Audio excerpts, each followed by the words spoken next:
we know that in the 1991, we had Osama bin Laden in Sudan until he was kicked out in or at least pushed out of Sudan in 1996.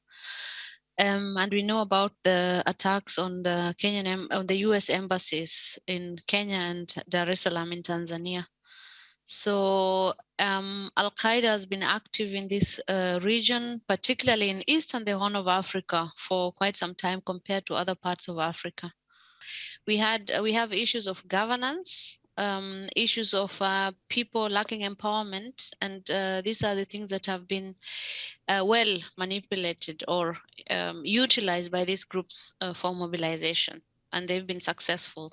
For example, Al-Shabaab was pushed to South Central Somalia, and its territories have really been reduced, but it doesn't mean in any way that these groups have really lost legitimacy, as long as problems that kind of give these groups the voice and give them space for recruitment and to mobilize people and convince people that they have an alternative for them, for their daily survival, then I think it's a battle of ideas.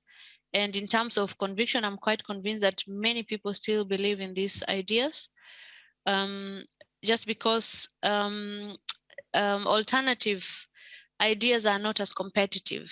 Then obviously many people, most of whom are also marginalized and suffering or going through difficult conditions, are very easy to convince in this line. So we also know that when Daesh, for example, arrived in West Africa, in Nigeria, they managed to also take members from former Al-Qaeda affiliated groups and won them to their ranks. So it's sort of a negotiation or relational sort of game, and it plays out this way or that way, depending also on the response that these groups get. They can mobilize using narratives. For example, the government is not providing you with drinking water because of your identity or because of this and this. You see, it's true.